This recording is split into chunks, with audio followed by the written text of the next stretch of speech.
pode já falar, são tantos e tantos e tantos exemplos, Vilela, aqui já tá claro, a gente já pode falar com certeza que o movimento negro não se importa com os negros. O Rafael Augusto, ele fala assim: Amanda, o que você achou da Manuela Dávila se esquivando da pergunta que o Vilela fez sobre as ameaças que você sofreu? Nossa, tinha até esquecido. Me mandaram esse corte aí. Que assim, na verdade, eu não esperava nada dela, né? Assim como quando minha casa foi invadida, assim como minha casa foi pichada, minha mãe foi amordaçada, assim como eu apanhei, assim, aquele silêncio ensurdecedor das feministas. Então, assim, eu não esperava nada dela. Agora, ela falar que eu merecia e que eu deveria, como que era? Eu deveria pensar no que eu fiz. Eu acho que essa fala diz muito pouco sobre mim, diz quase nada do Urô, e diz muito sobre ela e diz muito sobre a hipocrisia da esquerda, que é em relação à mulher, né? Parece que para ela eu não sou mulher, parece que, enfim, para a esquerda o Guto aparentemente não é negro, e parece que para a esquerda aparentemente eu não sou mulher, né? Então essa hipocrisia da esquerda é algo que é tão normal e infelizmente eu não espero nada delas, mas só mostra muito da essência dela, da essência da esquerda e do que eles pensam. É que aquilo, né? Já tá claro, né? A gente já pode falar. São tantos e tantos e tantos exemplos, Vilela, aqui já tá claro. A gente já pode falar com certeza que o movimento negro não se importa com os negros. Ele se importa com o PT. O movimento feminista não se importa com as mulheres. Se importasse com as mulheres, estava se importando com a Amanda. Ele se importa com o PT. Mesma coisa com o movimento LGBT. É isso, é sempre assim. A Manuela Dávila lute como uma garota, feminista, mexeu com todas. Mexeu com todas desde que não seja do MBL. Todas desde que não gostem e não critiquem o Lula. Mexeu com todas desde que não seja uma pessoa que se considera liberal, que se considera conservadora, que se considera cristã. Quando é assim, sofre ataque dos machistas e sofre ataque também do movimento feminista. Então a Amanda deveria ter repensado o que ela fez para não sofrer ataque. Ué, cadê aquele pessoal que dizia que nunca é culpa da vítima? Que a mulher, não, a culpa não é nunca da mulher, mas quando é a direita fazendo... Eu tenho que pensar. Aí tem que pensar bem, né? Se tivesse em casa, não teria sofrendo ataque. Se não fosse parlamentar, se você não se envolvesse com a política, se você não estivesse trabalhando, estivesse exercendo a sua função de vereadora, de fazer proposição de lei e não entrasse pra política, talvez você não teria sofrendo isso. É uma perseguição política, né?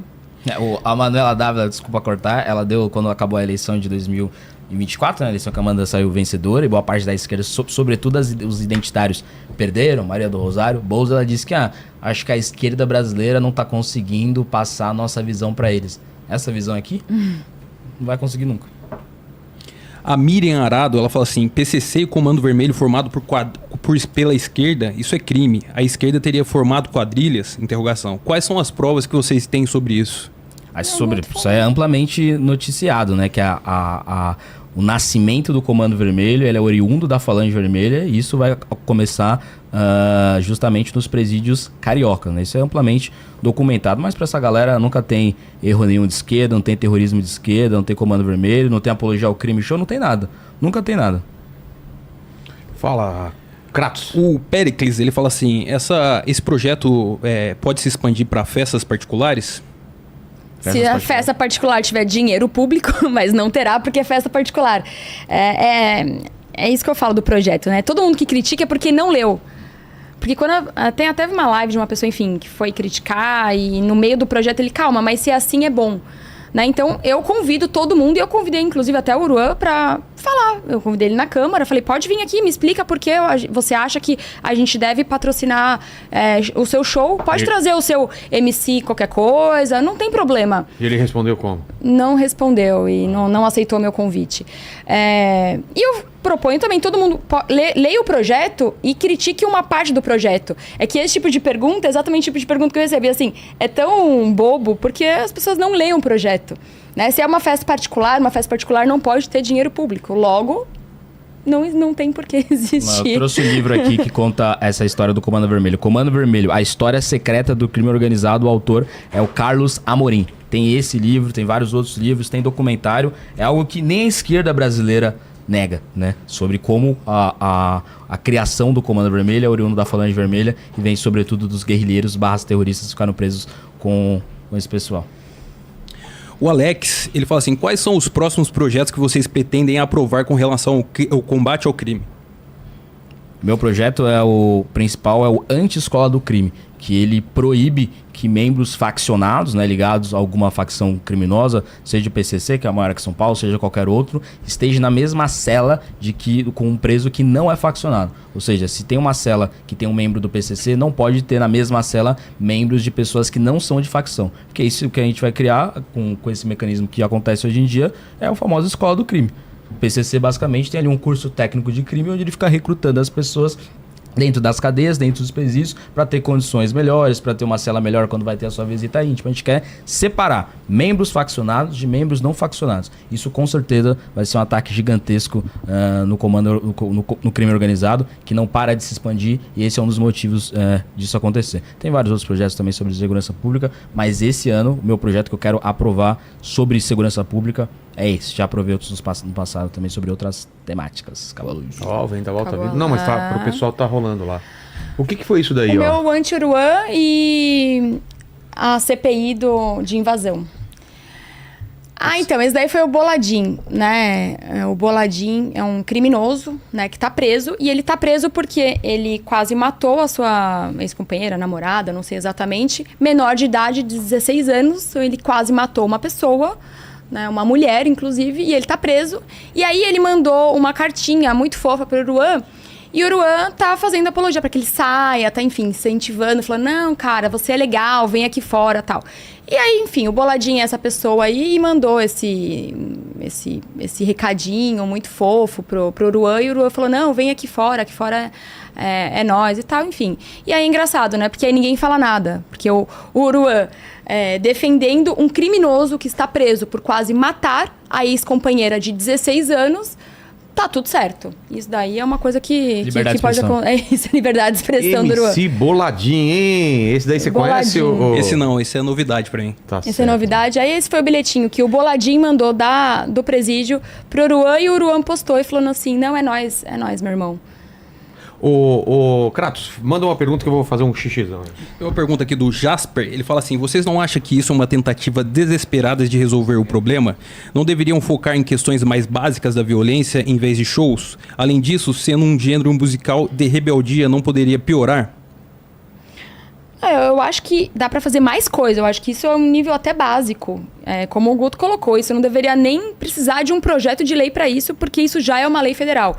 Isso é um passo até básico nas proposições de combate ao crime organizado, né? Isso é você tentar diminuir e limitar ali na cultura essa questão.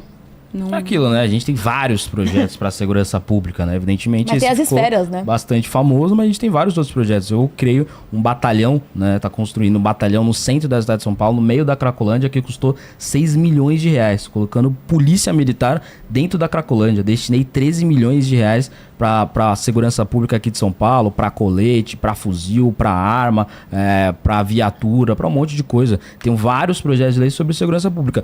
Um desses projetos é o PL da Lei Anti-Uruan. Evidentemente, a gente não quer acabar com o crime organizado, acabar com o Comando Vermelho, acabar com o PCC com uma única lei. Quem tenta dar solução fácil para um problema difícil, geralmente está te dando uma solução errada para esse problema dificílimo.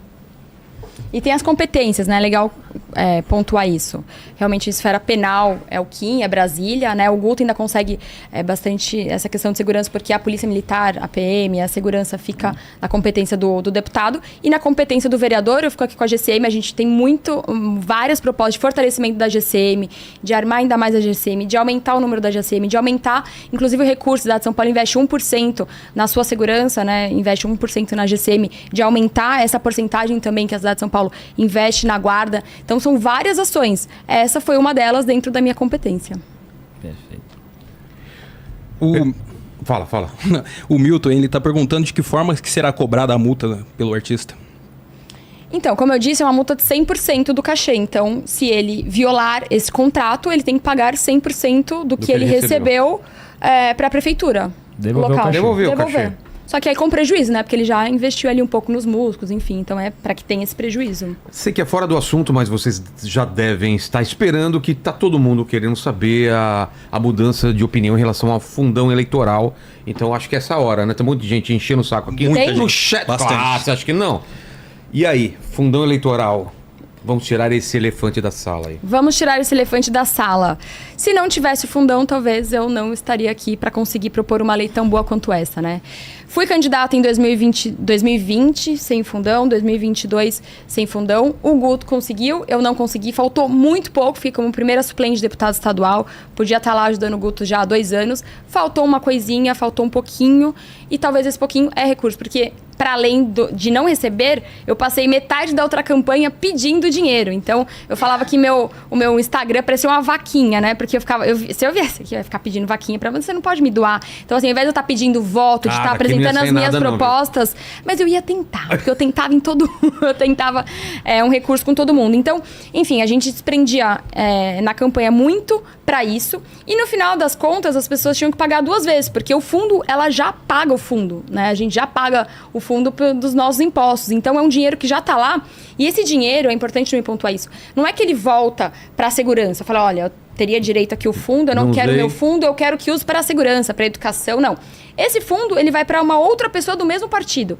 Então, é como se a gente estivesse aqui numa largada, essa pessoa sai muito à frente. E aí eu vou tentando chegar nessa pessoa, né? Então, enfim, a gente pensou em tudo isso. No final, a gente tem que pedir dinheiro 2 vezes para as pessoas. A gente desprende tempo de campanha para pedir recurso. E no final do dia, esse dinheiro, ele é usado por um concorrente ali. Amanda, você sabe que a crítica não é sobre isso. A crítica é de vocês baterem muito em quem usava...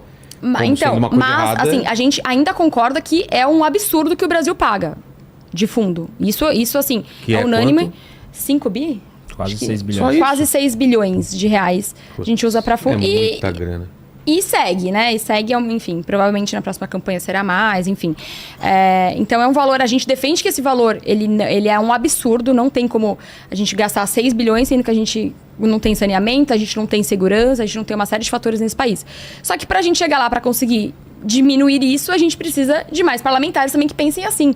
Não adianta o Kim ficar lá sozinho em Brasília. A gente também não conseguiu eleger o Cristiano Beraldo, a gente não conseguiu eleger outras figuras exatamente pela ausência de recurso e que as outras pessoas têm esse recurso. A verdade é que a gente não faz política de brincadeirinha, né? Aí eu vejo muitos políticos de esquerda, de direita, de centro, que estão na política de brincadeirinha, que falam palavras e não se importam com essas palavras. A gente se importa com o crime organizado, sim. A gente se importa em ver 50 mil a 60 mil mortes todos os anos no Brasil. Eu se importo com as 100 milhões de pessoas que não têm acesso ao saneamento básico. Me importo com as 50 milhões de pessoas que não têm acesso à água tratada. A gente se importa com essas pessoas, sim. Eu fico bravo quando eu tenho que gravar vídeo porque a inflação tá alta no Brasil. Fico bravo quando vem grupo terrorista como o Hamas parabenizar a vitória do nosso presidente da República. Fico bravo quando o mundo inteiro trata o Nicolás Maduro como um ditador e o Brasil coloca tapete vermelho. Eu fico bravo com tudo isso. A gente quer mudar essa realidade de verdade. E o recado é muito simples. Não existe fazer política no Brasil sem um fundo eleitoral. É muito simples. Quem tá no chat agora, não sei como é que tá, se tem muita gente criticando isso, se tem muita gente apoiando, pergunta aí no chat, quem disse que o MBL não pode usar fundão eleitoral? Já doou pra alguma campanha? Conhece alguém que já doou alguma campanha? Conhece alguém que doou pra uma campanha no Nordeste? Não tem. Então as pessoas querem que o MBL simplesmente não exista. Que os candidatos do MBL não tenham doação, que os candidatos do MBL não vencem. E aí não tem vácuo de poder. Não é que se o MBL não entrar, vai ter um deputado a menos, vai cair de 513 para 512, os deputados estaduais de 94 para 93. Não. Vai entrar um outro no lugar. E esse outro, vai ter usado o fundão eleitoral e vai fazer um trabalho pior do que o MBL. Ou qualquer um que é crítico ao Kim Kataguiri e acha que ele não tá fazendo um mandato muito bom, seja no primeiro, seja no segundo. Ou qualquer crítico a mim não tem certeza que eu tô fazendo um bom trabalho como parlamentar. Ou qualquer crítico a Amanda não tem certeza que ela já tá fazendo em poucos dias já um bom trabalho como vereadora. O que as pessoas querem é o extermínio do MBL da política brasileira. E isso não vai acontecer. E não vai acontecer, sobretudo, porque a gente tem muita clareza de explicar os motivos para nossa militância. Fizemos um congresso nacional cheio de gente, com milhares de pessoas. Questionamos a militância do Movimento Brasil Livre, que tem interesse no crescimento do movimento. E a resposta da militância do MBL foi sim. E a gente vai se guiar pela militância do Movimento Brasil Livre, não por patrulha de youtuber nenhum. Exato. E o resultado foi exatamente nessas eleições. A gente conseguiu eleger 2 vereadores no Nordeste. Será que a gente teria conseguido eleger, como o Guto colocou, sem uma ajuda? E não foi, eles não, enfim, nem utilizaram muito dinheiro. Mas eles utilizaram dinheiro suficiente para conseguir se eleger. A gente já tentou outras vezes eleger no Nordeste, né, a Beca. A gente não conseguiu, porque aqui a gente ainda consegue um pouco de recurso. Eu consegui um pouco de recurso da minha... Faltou um pouquinho, mas eu consegui. Agora, no Nordeste, ninguém doa. No Nordeste é o contrário. E a gente também tá batendo muito forte com isso, que é compra de votos. No Nordeste é o contrário, ninguém doa. A pessoa ainda pede dinheiro pro voto. Então, a gente não compra voto... E a gente ainda pede dinheiro para as pessoas, é praticamente impossível você fazer uma campanha no Nordeste dessa forma. A gente fez, e essa campanha também Mas antes, então, vocês eram muito inocentes para achar que dava para fazer política sem fundão? O que é que mudou? Talvez, eu acho que a gente vai amadurecendo. A gente tentou, e não dá pra falar, vocês nem tentaram. Não, a gente tentou, é difícil. Sobretudo no Nordeste, em cidades mais afastadas. Quem vai, às vezes, pagar no interior da Bahia, para daqui a alguns anos, quando a gente fizer a campanha nos interiores? Não existe fazer política no Brasil sem fundão eleitoral. Não existe. É só mostrar quem faz. Eu venci uma eleição com 150 mil votos sem usar fundão eleitoral. E tô falando, não existe fazer campanha sem fundão eleitoral, porque em São Paulo já é difícil. A Amanda fez 55 mil votos para deputado estadual e por conta de uma questão de chapa acabou não entrando. Tem vários outros parlamentares que têm menos votos, tiveram menos votos que a Amanda e entraram. E ela penou, não conseguiu ganhar a eleição fazendo um trabalho gigantesco. Imagina pedir dinheiro de doação na Bahia. Imagina pedir no Rio Grande do Norte. Imagina pedir em Roraima ou Rondônia. Vai ter doador, vai fazer vaquinha e vai ganhar. Não tem, me mostra alguém que conseguiu. Não tem em São Paulo é dificílimo. Só o Pablo Marçal, porque tem redes fortes pra caramba. Né? E beleza, tipo, não quer dizer que... E ainda teve outras pessoas que usaram o fundo e apoiaram ele. Tá. Exato, teve isso também. Entendi. Agora, por exemplo, quem conseguiu ganhar uma eleição sem fundão eleitoral? Eu consegui ganhar uma eleição sem fundão eleitoral no estado de São Paulo, que é a maior força do movimento Brasil Livre. Tá caindo muito. Quantos mais a gente vai conseguir? A gente quer ter bancada. Quer ter um monte de Amanda Vettorazzo, irritando um monte de Manuela Dávila, um monte de Kim Kataguiri, irritando um monte de Jones Manuel. É isso que a gente quer fazer. E sem fundão eleitoral, me parece claro que não dá. Quem tá pregando por aí, mas vocês falaram no passado? Falamos. E quebramos a cara. Olhamos, conseguiu ver os resultados estão aí, que realmente não dá. Não dava pra ter feito daquele jeito. Né? Não dava pra ter feito daquele jeito, ninguém conseguiu fazer desse jeito. E a gente vai fazer, vai crescer, vai ter cada vez mais parlamentares, esses parlamentares vão fazer cada vez leis melhores. Eu tenho certeza que não é que esse fundão vai ser pago, né? Vai se voltar para a sociedade. Ele com certeza vai multiplicar ainda mais as qualidades dos parlamentares do MBL e a gente vai fazer de tudo para de fato mudar o Brasil. Que a gente se importa em mudar o Brasil de verdade. Não é esse pessoalzinho que fica usando a política brasileira simplesmente para ganhar like, para ganhar seguidor e depois que dá algum problema, né? Não tá ali na arena para poder mudar esse problema. A gente quer estar dentro da arena para bater de frente para poder fazer as mudanças corretas que o Brasil precisa.